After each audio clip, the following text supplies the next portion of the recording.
Hello. Hello, Bella. Can you see my video? Yes, I can. Okay, how are Eh, you? do you mind sending the background to my chat? Okay, sure. My WhatsApp one load. Selamat pagi, Nando. Selamat pagi, Bella. By the way, the Zoom already live on YouTube. I see. Well, we'll have people from YouTube as well. Yes. Uh, we cannot, I cannot send you in the Zoom chat here. Oh, no worries. I'll try from WhatsApp.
Hello. I think you're muted. Oh yeah, I'm sorry. How are you, Bella? Hello, Nando. Happy Saturday. I'm good. I hope Happy it's to all see well with you. you as well. Did you survive the Great Yeah, War of winning Taylor Swift concert? no, so sad. It's okay. There's still many chances. Yeah, sure. Maybe I will admit the participant first. Oh, it's already been done by Michael. Thank you, Michael. So, Bella, are you ready Hello. to share your Oh, experience? well. Pressured. I'll try my best. Can everyone hear me clearly? Is it clear enough? I'm not sure. Should I wear headset? It's clear enough from myself. Okay, all right, good to know. Thank you. Thanks for spending your Saturday afternoon, yeah, or Saturday morning for Indonesian um, timing. Thank you for spending your Saturday morning with me. Yeah, everyone Hopefully, it's excited fruitful. to hear your story, like the unbelievable story. Oh, yes. Thank you, by the way, for that pun. I was trying to put on the screen, but then it just makes my face all blurry and all. So apparently you need green screen for Zoom. I feel like a boomer right now. So It's okay. As long as we can hear your unbelievable story, so it's okay. oh, okay. As long as that what matters. I hope I won't disappoint you. You know, I I hope hope you won't regret you too. spending your next 1 hour with me. Okay, so Bella, so not everyone here know your story because maybe they just see from your poster about like where are you working at and about the Indonesian working as an expert in Malaysia. But can you tell us more about your story? Like, when is your first time working in Malaysia? Oh wow, this feels like a work interview. Yeah, like tell me a bit about yourself. Yeah. So hello everyone. My name is Bella, Laurencia Bella. I'm from Indonesia, and I've been here in Malaysia for 5 years. Actually, yesterday was my 5th year anniversary here in Malaysia, truly Asia. So I study in Indonesia in Universitas Pajajaran, any of you here from Unpad as well?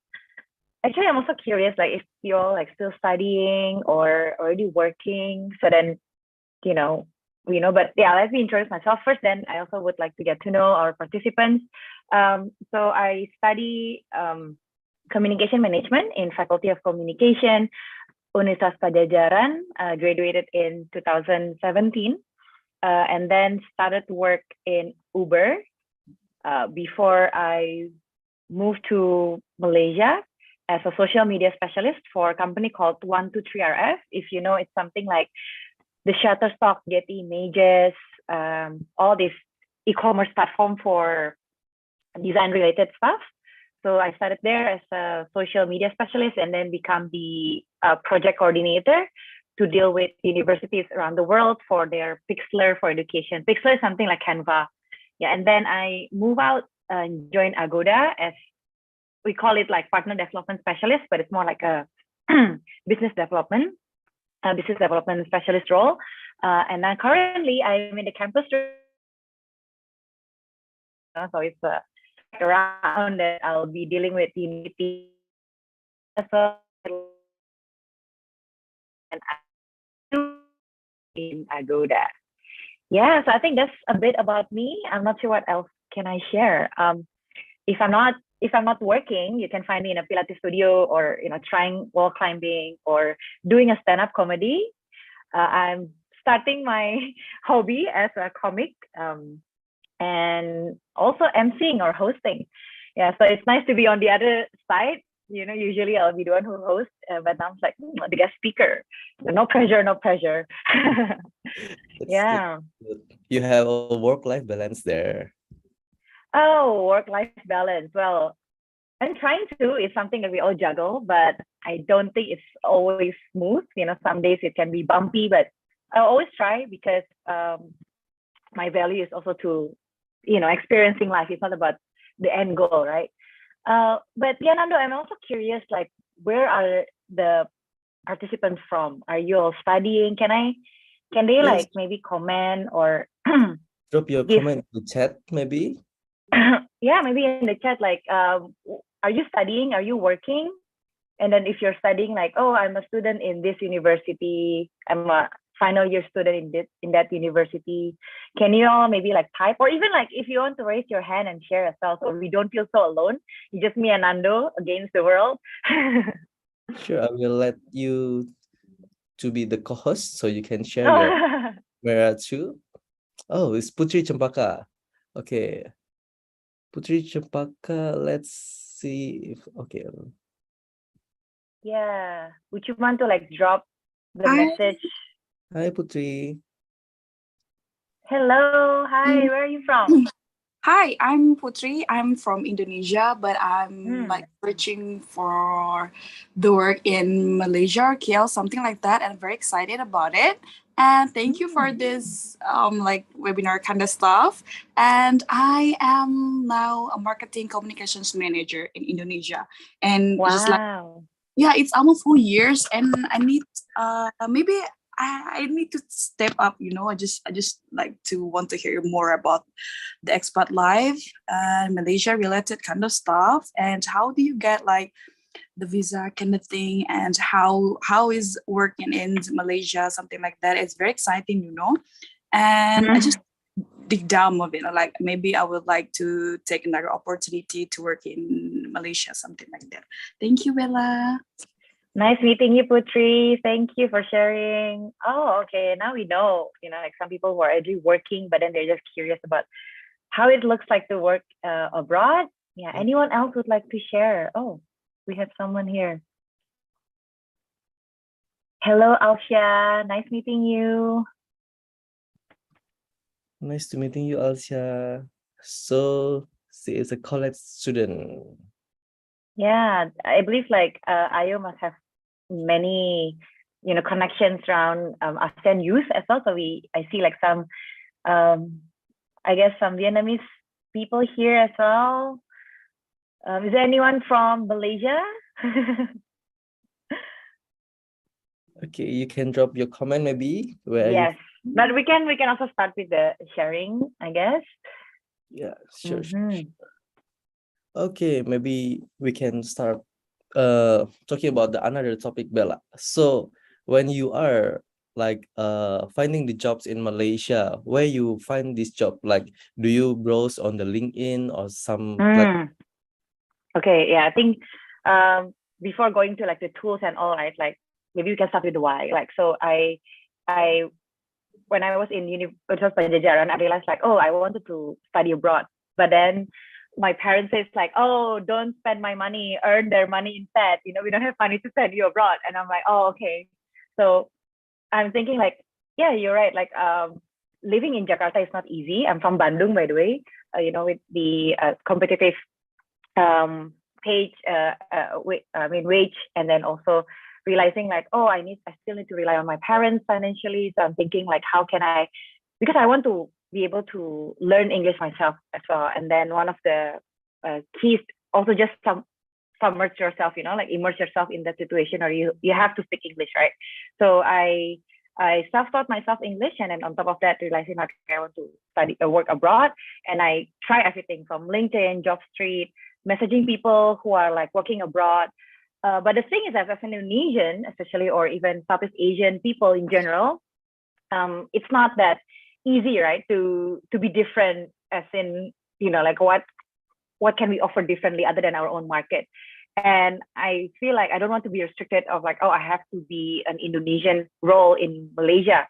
So I was just trying, but just like everyone else, you're so idealistic, right? At first, you want to aim for, maybe like the big company, like Amazon, Facebook, all these things. But then after some weeks, some months, it did not bear any fruit. So I started to, because before this, I was in Isaac. I'm not sure if everyone here is an Isaacer. I So in ISEC we have a program for internship abroad, right? So my goal is just to, as long as we get in first, then we just try, so I apply for internship abroad, right? But then when I having the interview, I said like I'm actually graduating and I want a full-time job. I just say what I want. Like it's a bit scary because I was having an interview with the CEO of 123RF that time, and she's like, "Oh, okay, let me consider that." Apparently, there is a whole team that going through something, so they in need for social media specialists. And because they were so urgent, and then I was the only candidate as possible, so they're like, you know what, we can provide you visa. So I feel like looking for jobs or looking for opportunities or even moving jobs is all about timing as well. And just like we call it in Indonesia like just tebar jala dulu ya, and then see which one comes back to you. Like just try to fish as many and then see which one comes back to you. And I also believe in my life is if you are born poor, it's your parents' fault. If you die poor, it's your fault. So our parents try their best to give us everything, right? Emotionally, mentally, financially, in terms of like education or independence and all that. But there's only certain extent that they can support us. So my dad has always wanted to study in a public university, but he didn't manage to get in, and I managed to get in. So it was already for him, that's it. My dream come true, and that's it. And another of his dream is for me to work in a company where I don't have to explain myself. My first job was Uber, so it's kind of, okay, that's it, fulfilled already, right? Like happy. And then my mom, she did not finish, she didn't get into any university, so it's just like SMK, yeah, it's just high school in Indonesia. So her dream is just for me to go university, and that's it, So apparently, like all my parents' dream for my education is there, right? So I realized like, okay, after this, it's all my own. Because I know that my parents may not even know there's a possibility for me to work abroad. I mean, they don't even know that I can study abroad, right, in the first place. So there's a saying as well that your parents' ceiling is our floor.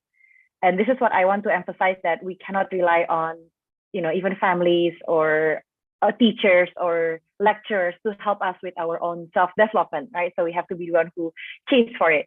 And that's what I did. I realized like, okay, it's okay. I don't have the privilege of, having all this access to financial stability that my parents can provide me if I want to study abroad. I don't have access to, friends abroad or families abroad that can help me start my career. So I was just really spamming people on LinkedIn, connecting with them, and eventually landing one from ISEC. I know a lot of my friends actually get it from LinkedIn as well. So in LinkedIn, you can put like Malaysia, Thailand, like locations that you want. And then you just see the positions that's available. And I know sometimes the restriction goes back to our native language, right? For example, Indonesian speakers, they'll be looking for Bahasa Indonesia. But really, it's not a restriction. Just shoot your shot. It will somehow come back to you in many different ways, And yeah, so long story short, I was applying through all this platform with ISEC. And then when I am in Malaysia, that's where I start to look for jobs because, you meet with other expats, you meet with other foreigners, then where they're working, do they have opening? And don't be discouraged again, just because you're from Southeast Asian country, you don't have to restrict yourself with the roles that is only to your market. You can also, apply for the ones that is not your own market, right? We never know. So yeah, I think that's it. I hope I answered that question. It's a bit lengthy. Yes. Thank you, Bella, for your answer. So it's like when you say that you are trying first at the internship program and then Yeah. connecting with people. Yeah, so it was already a full-time role. So instead of they offering me an internship, they offer me a full-time role. And after 3 years there, I make a move to Agoda because I still have that feeling of like, again, it's going back to your own dream, right? Because for me, it's like, oh, I really want to work in Agoda before because of the style, and then like travel, right? And then like the vibe that is giving, the vibe that is giving. So at first I did not get accepted for the customer experience specialist role. And then their rejection was like saying, oh, I think your personality will not be suitable with the work pace that, you have to be in in front of the laptop and then, answering inquiries and following protocols and all. So I was very discouraged, right? But eventually I realized like the path was like the other way around, because during pandemic, they actually created a new department, which is called the partner development, where they reach out to hotels, our hotel partners, and build an online reputation with them, basically managing their hotels, right? So, and that's how I get a job, and I was applying for Bahasa Indonesia role because I thought at least as long as I score the interview, then you can sell yourself more there. And that's what I did. So I was just being honest with them, like I did not deal with Indonesian market before. My scope of work in 123 RF was about dealing with European and more Western market, like American, all these communities, right? Because of the social media specialist and also project coordinator for the Pixlr. And they mentioned like, oh, actually, we have an opening for global chain. Would you be interested? I'm like, hell yes, like why not, right? So I just go for it. And then it's pretty scary because I need to go through another set of interviews, but eventually I land the role. And it was a sales role, right? And I don't have any background, but I realized companies, they don't necessarily look for hard skills. They look for the soft skills because they can train all the skills, but they may not necessarily able to train the soft skills, right? It won't be as easy for them to train the soft skills. Just that's why I'm also grateful for the opportunity. And next August is my 2nd year anniversary as well in Agoda. Yeah, I keep track of all these things, like how long I've been here, how long I've been there, just for you to be reminded of how far you've come and humble you in a way that, every day when you feel like life is tough, you're reminded of how far you've come. Yeah. By the way, is my internet okay? I was just getting a notification that it's not. Just a bit on your camera, but it's okay. We can hear you clearly. Okay. Yes. All right. Okay. Okay, Yes, I so hope. Mhm. before all of these opportunities that you have, the first thing, like you need to prepare your CV first, right? Yeah. So just like, imagine when you're also fighting for Taylor Swift concert, right? You got to prepare your credit card, you got to prepare your budget, you got to prepare your strategy, you got to prepare who are you going with and which day. So you plan everything in advance and then you go on a strike. So looking for jobs as well. The things that I prepare is definitely my CV. And I'm not sure if you want to share, but I have my example that it's still, always I keep updating it. And it's so funny because in Agoda, I also host a workshop about resume branding and resume building and LinkedIn branding. So if you are interested, you can also, stay tuned, or maybe we can connect on LinkedIn or Instagram that I can update for upcoming events. But basically, in a nutshell, your CV is going to be the one that, go to the battle for you, right? Like if it's a chess, then they are the pawns and you're the queen, you're the king, at the back. So you let all these weapons go first. And you need to ask yourself, like, how does people see you through the CV? Like how would people see, how would they perceive you if they don't know you at all? You don't have a chance to introduce yourself.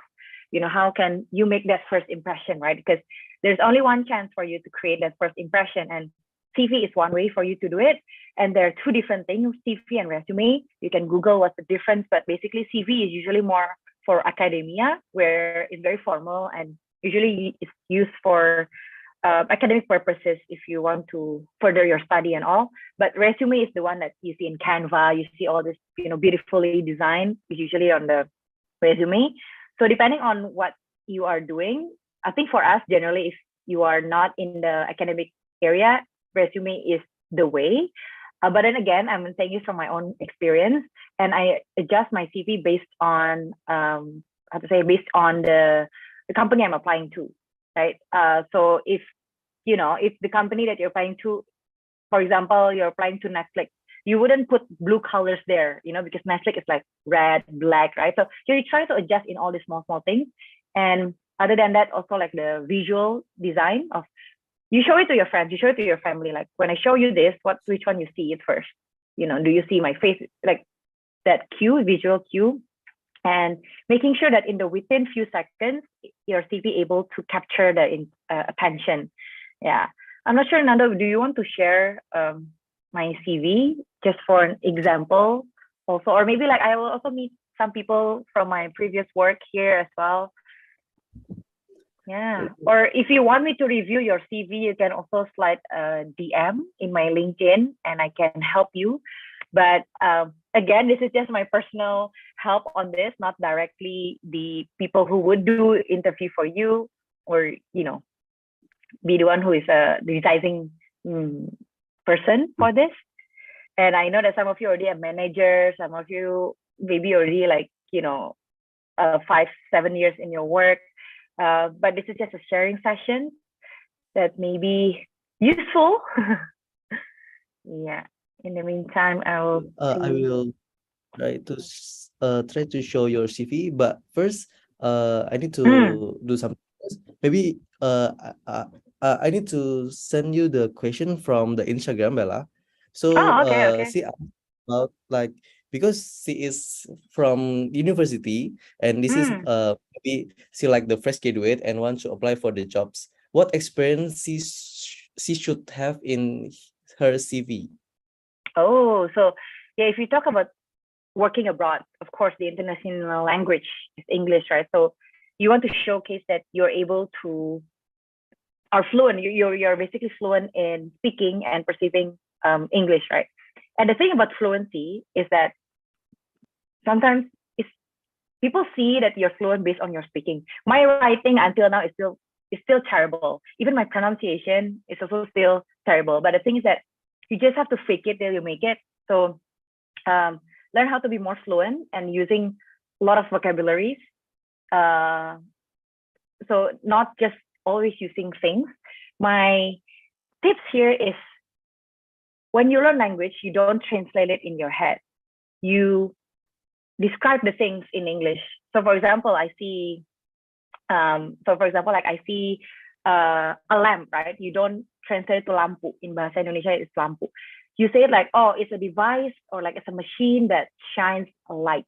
So you try to describe the word in English, and that is how you build your fluency. So avoid the word thing, for example, oh, you know what, I have this thing, or that thing. Like, no, you have to force yourself to come up with explanation of what is it about. So you trick your brain to think and speak in English.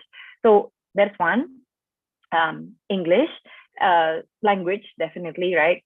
And second is, you have as many international experience as possible. And nowadays, with everything being online but accessible, right, you can have all these things figured out. Basically, like you join, or you doing some you join some online communities, or you manage them, or you, what else? Like volunteering in events, like if every end of year, Ubud will have like Ubud Writers and Readers Festival, where you can volunteer for free, but at the same time joining the event for free as well. That kind of experience helps. And honestly, I would say a lot of sometimes, right, I feel like I get accepted at a job not necessarily because of my your GPA or where you study, because all these people abroad, they may not know where you study unless you're from Harvard, Oxford, and stuff like that. And they will know it from the things that you join in. Maybe you are volunteering in UN, or you are part of ASEAN Youth Organization. That is a self-explanatory, right? The name is like ASEAN Youth. So instead of telling like, okay, it's a community about the youngsters in ASEAN region, So these kind of things will help you bump your CV and make it different than other peers. So, for example, I remember when I joined public university at first, right? Everyone there is excellent. They're bright. They're so knowledgeable in what they do. They're so tenacious, right? They're very ambitious as well. So I realized, like, how can I be different than all of them? Because I'm not gonna be excel in what they do, right? I'm very way behind. I'm just from a girl from a small town in Bandung, and then from a small school. So how can I compete with these people, right? And I realized there's not many people who tap into international exposure roles. Like we always have events, and then they need MC for English people, English speaking MC, or we have a foreign students and we need people to accompany them, volunteer for all these kind of things. No one wants to join, so I think like, you know what, why don't I be a big fish in a small pond by excelling in this path, so you know your plan. You know what, I'm just gonna expose myself to everything international, because I know in the future I want to be out there, right? And then I want to be able to speak English, so then I can pass it on to my kids. I don't have to send my kids to like overpriced English school, or like international schools, but I can just teach them myself, and that is just my simple goal, right? So yeah, that's what I do. So English, and then international exposure. I mean, that is what works for me. Other than that, if you have a very niche skill, like marketing skill or any other skill, it will be actually very useful as well. Because I know a lot of my friends at my work, all the expats may not necessarily work just according to their country. For example, I have a Filipino colleague as well, and I see some Filipino here joining us today. And she's started as like a copywriter, for my company, and then like marketing, and then now she even used to work in IKEA. Yeah, after my company, she moved to IKEA, and then now I'm not sure where she is. But yeah, it's like there are many avenues for you to explore. As long as like you make that first step, it's gonna be compound interest. It's just gonna be add up. Yeah. Other than that, I hope that answered your question. By the way, oh my god, I feel like just blurted out everything. I hope I don't speak too fast. Okay, thank you, Bella, for your answer. So this is in the comment section. People are so excited to see your CV. Can we share your CV now? Yes, please. Yes, you can. Maybe there's like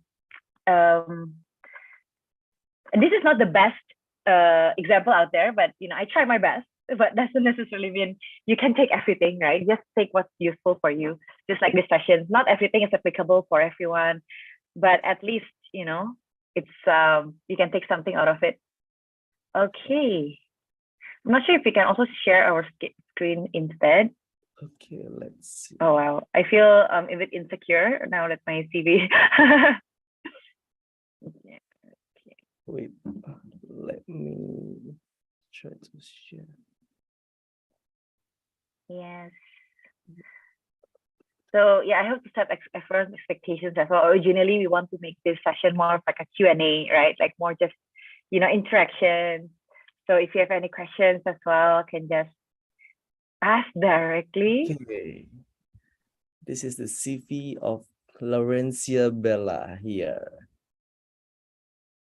Yeah, so it's just a simple thing, right? Like you have your face there and names. Why face is important? Because at the end, we're all subjective, right? We are we perceive people based on how we make them feel, and having a picture there makes your CV, makes your resume more human, and simple things is like, you don't need to put your birthday. I know some companies may need that, but honestly, most of the companies, like for example, in Agoda itself, we don't need to know how old are you, how young are you, and we don't need to know exactly like where your house is, because it's also like privacy, right? So just put your phone number, your email, and then where are you based. And I think like that's pretty enough. And depending on what you want them to show first, like in my case, what I'm proud of is actually my exchange achievements, which I don't have to pay for it, thankfully, because I don't have money to fund myself. But all this kind of things is what I find it interesting and can be useful for you to sell yourself. And because I'm not a fresh grad anymore, hence I put my work experience. But before this, I put first my exchange achievements and such. So yeah, if I want to walk you through this, so the first one is like I put there. Maybe you can zoom out a bit so then we can see. Yeah, more. Yeah, so this is how it looks like. I try to just cram everything in one. And I noticed from my recruitment team in Agoda that if this is your resume, and especially if you're fresh graduate, you don't need to put more than one page. So I hope you can fit everything in one, because one, there are thousands and thousands of CVs that comes every day, and we don't have time to go through everything. And sometimes, unless you are really, it's really necessary for you to risk taking a second page for you to put your stuff, I would suggest you not to. Just keep everything in one page, everything concise. When it attracts people's attention, then only they would want to read it, right? And this is also interesting. This is the tip that I get from my friend, because when I share to them, they're like, "Oh, I didn't know you work in Uber. Oh, I didn't know you work in CIMB, or like associated with all these things." And then I realized, like, hey, actually, it's a pretty good branding as well from me, right? And that's why I just put the logo there, and that is what I find it useful as well. It's like people just have a few seconds to look at my CV, they don't have time to look, then they just like look it up and they're like, oh, okay, at least all these things, like, oh, that is interested for them, and then they will read through what is it about, right? So yeah, and other than that, I don't really put my skills, but I do put the language that I'm speaking. So then it's also a selling point, right? You don't have to put all these like details of like, oh, I'm good in Excel, or I'm a go-getter, this blah blah blah. I feel like it's very templatey, and everyone now is able to operate technology easily, like Microsoft Word, Forms, Excel, Docs, presentation. And so you put the one that is actually specific and useful, and you're proud of, right? And other than that, yeah, if you have work, if it's really more than 10 years, it's better for you to remove it out. Yeah, actually, this one also I haven't put more updates into it, but I'm planning to like just cut it off, everything that is less than 2013, which I did here. I just remove everything because it's no longer relevant. Everything that is more than 10 years is not relevant. Even some people say it's like everything that's more than 5 years is not relevant. But for me, because what I want to show them is like my exposure in the global or international world, right? So that's why I still keep it just something I'm proud of. And yeah, that's it. I hope I don't speak too long and too fast. Okay, thank you, Bella, for sharing about your CV. Now we have a question maybe from Eja Nugraha. Yeah, we have Aja. Hello, Aja. Hi, Bella. Thanks so much. Can you hear me? Yes, I can hear clearly.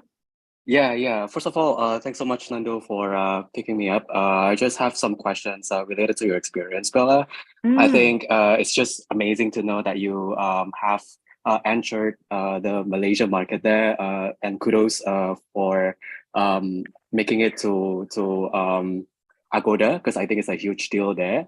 And when I saw your CV, I realized that you actually graduated from communication major, and because just a short background about myself. I am Indonesian, working in Indonesia, and I am experienced. Most of my work experience is related to Marcoms. So I find it quite interesting that we have kind of overlapping background. But I think one of my challenges when it comes to trying to seek for experiences in Southeast Asia is that language barrier might be a challenge, despite the similarity between Bahasa Melayu and also Bahasa Indonesia. But since as a communications person, we're expected to, I don't know, translate and just to know the local context when it comes to like introducing our program company, others. Did this also occur to you as well when you first worked there, or having English proficiency is enough already?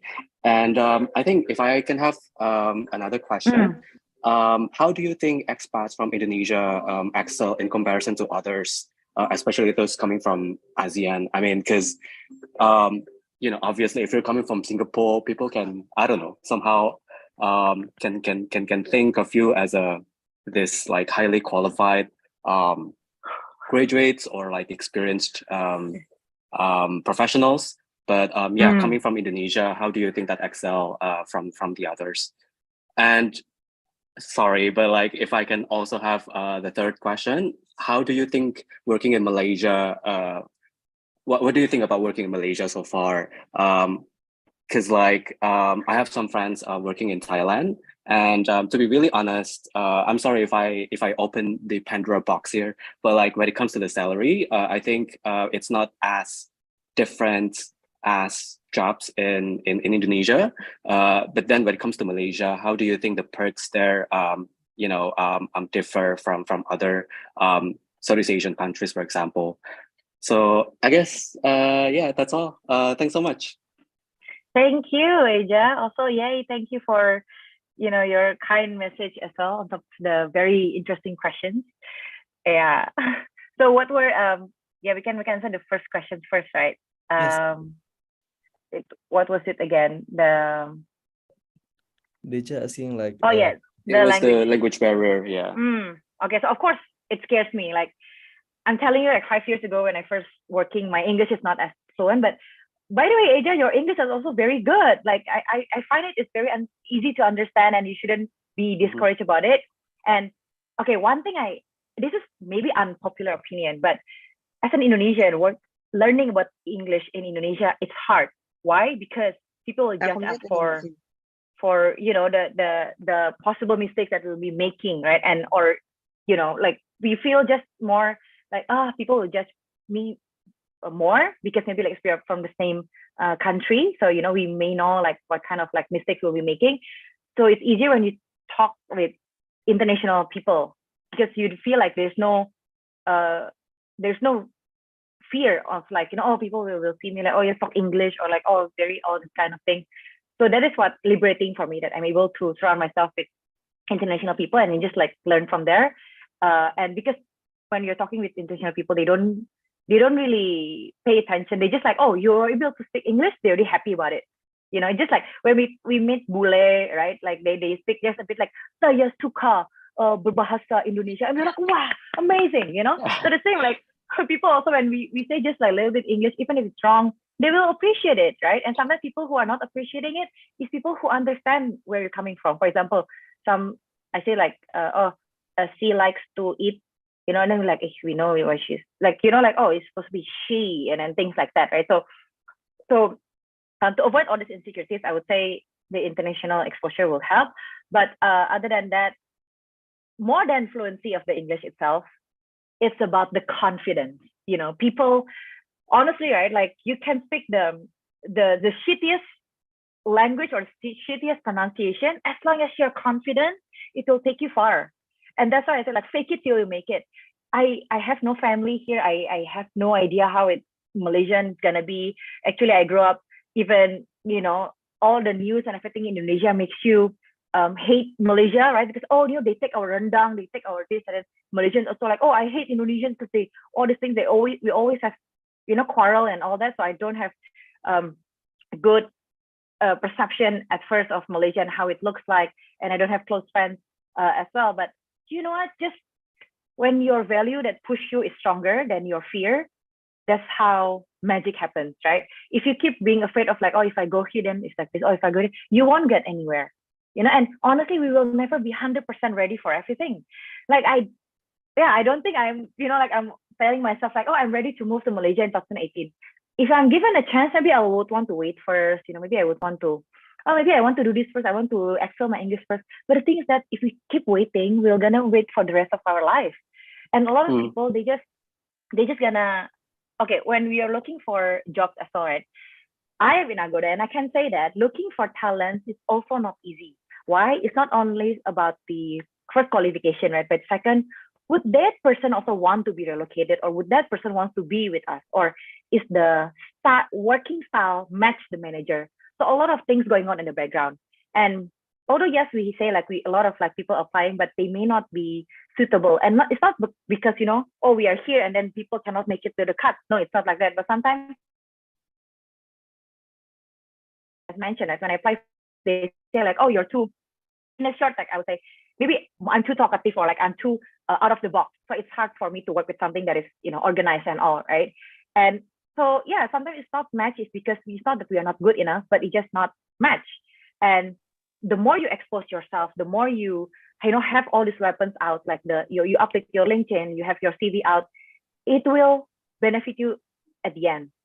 When I get in Agoda, turns out they still have my old CV. And what makes them interested is because the current role that I'm applying to, which is partner development, is actually similar to what I did in Uber. So it's not about my recent job. It's not about my other part, but like, oh, when you're and then you are from Uber, right? Like, oh, the name Uber, So it's just that one thing. So sometimes you just need that one small bullet that lands you that opportunity, and sometimes we never know, So thanks, Bella. I mean, but like when it comes to the language itself, do you think that having proficiency in like Bahasa Melayu would be really helpful? I mean, I understand that understanding the local context is very important and very beneficial for you to enter Malaysian market. But then, like after working there for years, do you think that it's essential to have Bahasa Melayu in your portfolio in order for you to start working there? Okay, interesting. In the short answer, Indonesians, we can nail Bahasa Melayu very easily, honestly. So it's easier for us to learn their Melayu rather than Malaysian people learn Bahasa Indonesia. So you have no worry about that. And one thing about Malaysia is they are very segregated based on race, right? So we have 3 major race here, which is gonna also answer your questions about how it's like working in Malaysia. So Chinese, Malay, and Indian. So these are the 3 major race here. And while our country, in general, we just gonna ask like, may I know what's your religion? Because that is what we put in our IC, right? In our identity card. But in Malaysia, they will ask like, what race are you? So religion, age may not really matter, but this is just how the country is built, right? And the system and everything. So everything here, if you see closer, the market will be separated based on this race as well. So we have the 3 main, right? The Chinese, the Malay, and then the Indians. Other than the people, the other race as well, but the small percentage, these are the main 3. The Chinese, you have the Chinese speaking and the English speaking Chinese, meaning they grow up in a very Chinese community. So they speak Chinese. They prefer to enjoy content from mainland, or like everything they do is like mostly in Chinese. And then you of course the English speaking, where they are more grew up like American born Chinese, right? Like you just more English. And then the Malay also, you have people who are more comfortable speaking in Malay, which usually everything will be in Bahasa Melayu for them, or people who are also exposed to English. And for Indians as well, you have the Tamil speaking, the one who prefer to speak in Tamil, and the one who prefer speaking in English. So if you see all these things, all the different audience, right? And then when it comes to like work or like a business or anything, the contents are also tailored to all these people. So if you watch TVs in Malaysia, you keep changing the channel, you'll see like there's a news that is speaking in Melayu, there's news speaking in Chinese, there's news speaking in English, or even like the drama or like the movies, even everything in Malaysia is segregated on this. So when you watch even in cinema, the subtitles is not only just one, like in Indonesia, it's just Bahasa Indonesia, right? Here it's like, no, you have the Tamil, you have the English, you have the Chinese. Sometimes you even have the Malay, depending on what movies. So you can imagine that is how diverse it is. And I would say English is pretty sufficient, which is making it easy for Indonesian in Malaysia. There are a lot of Indonesians here. Why? Because it is English speaking environment, and also they understand Bahasa. So, we can just mix sikit-sikit, like you makan already, all these kind of things. It's easy for us to understand. So there's no issue, and I would say it's relatively easy for us to adapt here. And I like it because in KL we have LRT, we have MRT, so it's like an upgrade of a lifestyle compared to Jakarta. And actually, Nando and I, we're also like close friends. Nando visit me several times in Malaysia, and he even say like, the living cost in KL can be cheaper than Jakarta. Why? Because access to basic necessities is more equal, right? In Indonesia, as a developing country, the same like Malaysia is still developing, but the more big the gap is of the rich and the poor, the more fluctuating the price can be. Because the rich, is so rich that like, oh, this is only like what, 50,000 rupiah, so it's so cheap. But for the lower class, it's like, oh, it's hard to achieve, right? But in Malaysia, because everything the gap is closer, therefore the price is also more affordable, if that makes sense. The same like in Singapore, right? Actually, if you compare dollar to dollar, this is what I'm trying to say. So also really tapping into the next question about salary, right? So in Jakarta, you imagine you eat every day. Maybe if you live in Jakarta, you can easily spend 100,000 rupiah, right? but then your basic salary, as you know, the pay in Jakarta maybe starts from 5 million, 7 million. 7 million is already good for fresh graduate. We're talking about fresh graduates here. So 5 million and then 100,000. So the comparison is very, like you eat 100,000 rupiah every single day, you have no money to spend, right? But in Malaysia, for example, for fresh graduate, it starts from 2,500 to 3,000. But eat is like 10 ringgit. We are talking about 1,000 and zero, one zero. So the gap is different. In Singapore, you eat for $4. You get money for 10,000 Singapore dollars. So you can see like how affordable things can be, or the same in baht as well, right? So all these kind of things that take into consideration that affordability doesn't mean it's cheap in my money. It has to be cheap in that country logic as well. I don't know if that makes sense for you. Yeah. So yeah, here like someone mentioned, like I have experience studying abroad there. The price are so reasonable. This is for the mindset I want to let you know that when you are in a foreign land, you don't translate everything to Indonesian rupiah. The same like when I'm talking, when you're learning about language, you don't translate everything to bahasa. No, you learn the context. So for example, when you're in Europe, you cannot expect something that is, less than, for food, you cannot expect something less than 5 euro, for example, right? Like if you keep translating it to bahasa Indonesian mindset or Southeast Asian price, of course it's expensive. But if you compare it to the life there, it is cheap, right? Like wine is cheap. It's only like $5, for example. But here it's like expensive because they have to translate all the things. Yeah, I hope it makes sense. But yeah, that's the logic. So if you want to compare, I wouldn't say I earned I know a lot of people earn more than me in Malaysia, but what I'm comfortable about is I can afford my lifestyle. I can go to Pilates class. And you know what? Pilates class here is cheaper than Jakarta. So, that's just the one thing that, just because you are abroad doesn't mean you are actually more rich than you're in Indonesia. True. A lot of my Indonesian friends, they earn more than me. And I don't have a problem with that because I know the expenses to achieve the certain lifestyle that they want also high, right? But for me, it's enough. So what is enough for you? You need to ask yourself. You can always chase about, the higher salary, but it also comes with the risk, right? Nando was asking me just now, like, how about your work-life balance? I choose the work that doesn't need me to sacrifice my weekend.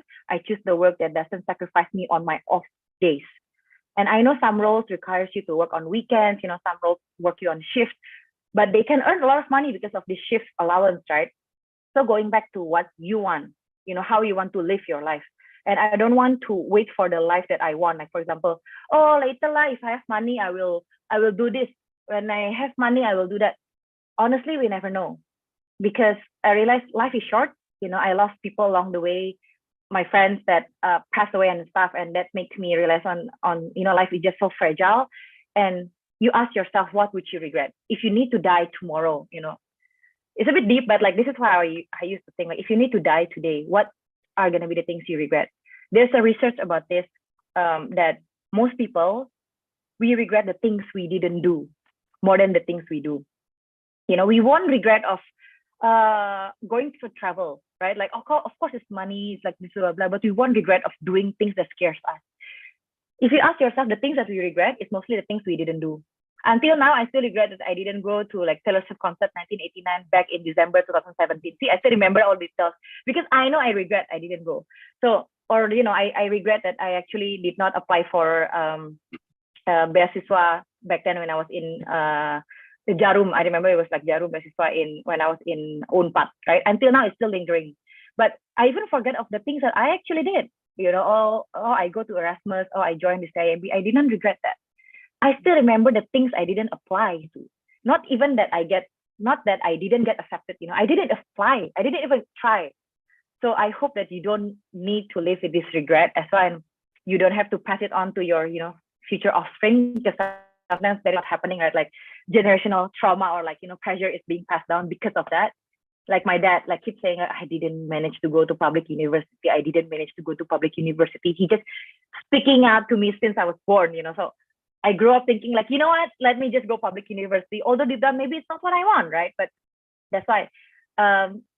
I hope that makes sense. Yeah, I know I have the tendency to like, just I want to share. I want to like, I have that passion to do that. So.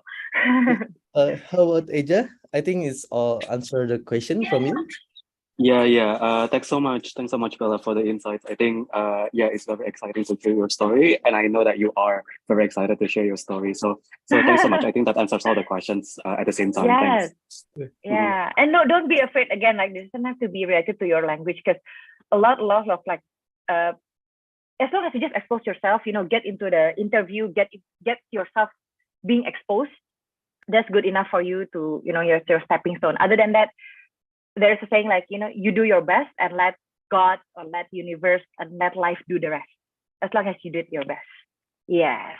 Wow. Right, fingers crossed. Yeah, I think I need to talk more with you just to gain more preparation on how to break the market. But yeah, thanks so much. Yeah, thank you too. For your question. Okay, the next question is from Fedzi Virus, maybe. Okay, thank you for the opportunity, and thank you, Kak Bella, for your explanation. Just a bit of introduction. My name is Fedzi. I come from University Putra Malaysia, but I actually Indonesian as well. I'm majoring in communication as well, so I'm feeling like I'm still related with you. But I'm not finished my bachelor degree yet. So that is leading me to the question where what kind of activities or another thing that can develop myself to make myself more to show how people perceive me in my CV, what kind of things, what kind of activities that I should do during my university life. Okay, good all. question. Thank you. All right. So how to sell yourself, basically, right? Again, you ask yourself, like, how can I make myself different? You see your competitors, you see your peers, what are they good at, and see what makes you different than them. Like, as I said, like, just being good in GPA doesn't necessarily mean you are good, right? But what is it makes you different? Yes, we are all fresh graduates, and we hate the fact that when we want to apply for something, they need experience. But how do we get the experience? By having their experience, that's supposedly. But the thing is that the world is just not fair, right? The world is just not fair like this. So you can do by joining communities, joining volunteerings, things like that will be showing that you're actually active and you're not just okay, in Indonesia, my lecturer keeps saying this, kupu-kupu. Kupu-kupu is like butterfly in bahasa. Kupu-kupu is like kuliah pulang. If you just go to study and then come back home, go study, come back home, then what is the value you're bringing yourself? Because sometimes all this experience that you do, right, is an outcome to show that you actually care about yourself, that you actually interested in self-development, that you want to make yourself richer. So all these kind of things that will help you to land. And again, as I said, we never know what kind of bullet that we have that will actually land our job. Sometimes it's the most unexpected things, like, for example, when, as I mentioned, right, like my manager specifically interested in my role in Uber, but then my NS manager may be interested in the fact that, like, oh, you're Indonesian, but you can speak fluent English, we can definitely need you, because maybe their plan is to also, look into Southeast Asia, but at the same time, oh, I want you to do this first. So, sometimes we just never know, right, when going to be our match. So just make yourself rich with doing all those things. And then not only that, you'll also be able to know what you want. Because I know people from communications, there's so many options we can do in our life, right? Like marketing lah, audit lah, doing this, doing that lah.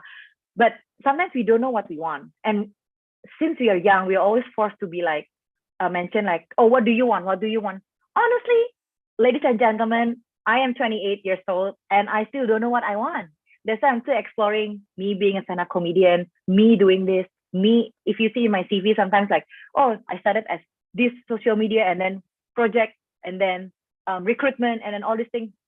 It's here and there, it's like very scattered around, but I'm happy because by doing this, I know exactly what I don't want. If you don't know what you want, at least you can eliminate the things that you don't want from trying it out.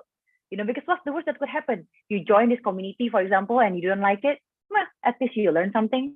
Just like people, right? People come to your life, either they stay, either they teach you a lesson, And a lot of things I did not put in my CV. For example, in university, I joined a protocoler. Protocoler? See, I don't even know is that right pronunciation. But it's basically telling you to be an MC or like, in Indonesia, same like in Malaysia, we have all this protocol, right? Like, selamat siang Bapak Ibu sekalian, all these kind of things, like yang terhormat, welcome, all this kind of thing. So we learn about that. And I don't like it because it's so rigid. Like you have to when you want to serve a drink to a main guest, right? Like if they're datuk or they are some professor or they are some people from the ministry, you need to, come from the right, and then you need to put the drink in front of them, and you need to smile, and then you need to all these things. Or when you want to address people, you need to address them from the highest title all the way to like from datuk, Professor Datuk ini all the way to the Mr. blah blah blah. So all the things, and I hate that I need to dress up in a very formal way as well. But from that, I learned about being a formal, right? So now I can apply it when I need to work or when I need to address something. So you always gotta learn something about it. You may not necessarily gonna end up there, but at least you get that experience. And I think that is gonna be the selling point for you. So you need to know how to sell yourself and how to be different, but not like, oh, let me be different, let me paint myself red so people can know me. It's not like that. But how can you be just pop up from your competition? Because I want to also mention, especially when you are looking for a job abroad, right? The good thing is there are many opportunities out there that not many people know. The bad thing is there are many opportunities out there that people may not know, right? So sometimes we don't even know what they need, and we just need to find, just like when you want to find a soulmate, right? Like you both need to do the work, to meet in the middle. So yeah, so basically what I was saying is like just try as many, and also ask yourself if this is something you feel comfortable with, that you want to keep pursuing. Because sometimes we just may not end up with the role that we choose at first. Like life is a journey, and you're allowed to make mistakes, especially students. You're still student. We're also still understanding, and you don't have to pressure yourself to know everything as a fresh graduate and all. No, because we accept you for the role is for your soft skills, for your personality, is for what you can bring, for what your potential is. Not necessarily about, oh, I'm able to, these people, that people, and all that. Yeah. So how you can be different. Yeah, I hope that answer the question. Yeah, sure. It's a very interesting input, actually. Thank you so much, Kabila. Thank you, Betsy. You're very welcome. Okay, Bella, so this is the last 2 minutes. Maybe we can have one more question. Is it okay for you? Yeah, sure. One more question from Sinra Alimuddin. Maybe you want to share about your question? Okay, halo, selamat siang, Kak. Siang. Okay, first of all, I would like to say thank you very much for this opportunity. I have a question because saya adalah maba. So based on your opinion, which one should I choose, internship or organization to hone my skills? Thank you so much. Interesting. Well, internship will definitely help you be exposed to, I think it goes back to like what kind of internship it will be. And then, depending if the organization is like, for example, UN or, like a big organization, I think it's worth it. And it goes back to what you want, right? Because for me, I know that once I start my internship, it's going to be about work. And do I ready myself to, prepare myself mentally for that situation and commit to like, okay, the internship is going to be this, I'm going to need to come this, and organization maybe is still a bit freer. So it goes back to what you want at the end in your CV, like work backwards. Okay. And this is also what my manager in my role told me, like, if you cannot imagine your first step, you work backwards. You imagine yourself, what is the ideal Bella that you want? I mean, the ideal you that you want, right? In the next 10 years, how do you imagine Bella would be? Honestly, for me, I imagine myself doing this. I imagine myself sharing with fellow students, sharing with, fellow friends, that because I personally believe, okay, I'm a people pleaser, and sometimes I have low self-esteem. So I feel like if I can do it, everyone can do it. And why not everyone doing it? So I have that urge, right? So I know I want to do this. And how can I work backwards? In order for me to be able to share with you, I need to build my credibility, right? Or else how would you want to listen to me? I work in Agoda. Maybe you join this because you see I'm in Agoda, not necessarily about Bella, right? Or maybe you join because I'm Indonesian in Malaysia. Or maybe you join because you're already in Malaysia. Or maybe you join because of Fernando, So all the small things, right, that makes you lead here.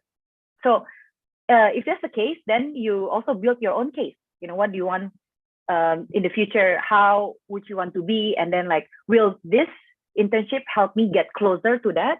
Or will this organization actually help me to go through that? Because once you graduated, the world is really big, like there's no, this is something like I also want to highlight here. I'm the type who are like always aim for like, the top 3, top 5, top 10 in class, right?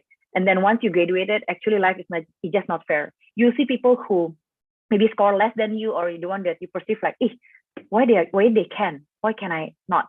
I'm just gonna be honest here, because of course we all have that thought, right?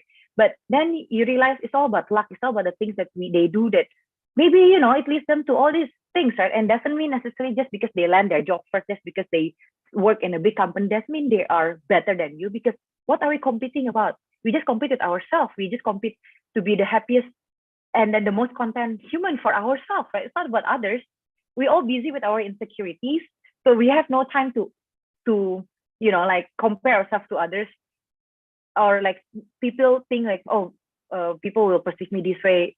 Yeah, we just have to work backwards and ask yourself, is this internship gonna get closer to what I want?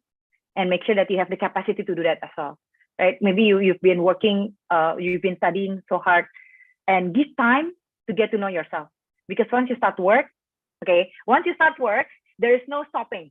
Okay, for example, now I start work, and then suddenly I feel like, you know what, I want to take sabbatical leave. I want to move somewhere. Once I look for a job, first it won't be easy because I'll be competing with you all, which is like the younger generation. And then the interview will ask me, oh, so what do you do in the gap time? And I cannot just ask like, just, it's gonna be a red flag actually, right? So I need to come up with, okay, how can it be productive? So once you start working, life will expect you to be always, So now that you're still students, I would say just make as many mistakes, just explore as many things. One, because there will come time when you work. And then during their work, honestly, age doesn't really matter. At least in my company, at least in Agoda or like most international companies, they don't really care of like where are you graduated and how long you are. No, they just care of how you are as a person and how can I work with you to achieve our current goal. Yeah, I hope that answers your questions. Again, it's my own opinion. Yeah, there's no right or wrong, but this is the unbelievable way. Okay, Sura. Thank you so much, Is it Kak, answer the question? for the answer. Okay, thank you. So Bella, this is the last, this is already the end time for us. So maybe you want to wrap up like the most things that people need to have when they want to go to be an expat. Just as simple things to share, maybe just 1 minute Yes. before we end this. I think one is get to know yourself, right? Because no one's going to help you in the journey. You have to push yourself. Even sometimes you may go against your family, your friends, but as long as you know what you're doing, and at the end you'll be able to prove it to them. And once they know that you're happy, you're content, and you'll even be able to share with them, in terms of like money or like in terms of like energy and time and happiness, sometimes it's good enough, right? So we need to know what we don't want. I wouldn't say get to know what you want to know. You get to know what you don't want, right? And and then making sure that you do things that you won't regret. Yeah. And just be true to yourself and not for anyone else. Yeah, it sounds too cliche, but doesn't mean it's cliche. Just because it's cliche doesn't mean it's not true. Yeah. Okay, thank you, Bella, for your time, and thank you everyone for coming for this unbelievable story. Yes, if you have any further questions that I didn't manage to answer, feel free to reach out at laurencia.bella in Instagram. My email is laurencia.bella@agoda.com. Or you can also find me in LinkedIn. Wow, it's like a YouTuber. Okay, you can find me here and this, blah, blah, blah. But yeah, feel free. And I hope I can help you in any way that I can. Thank you so much, Nando and Ayo, for trusting me as well. Yeah, I hope you won't be disappointed with how I am as a guest speaker today. It's good to know about your story. So everyone here also so excited about your story too. Okay, thank you, Bella. Thank you for your time. Thank you, everyone. Bye-bye. You, Kak Bella. Bye.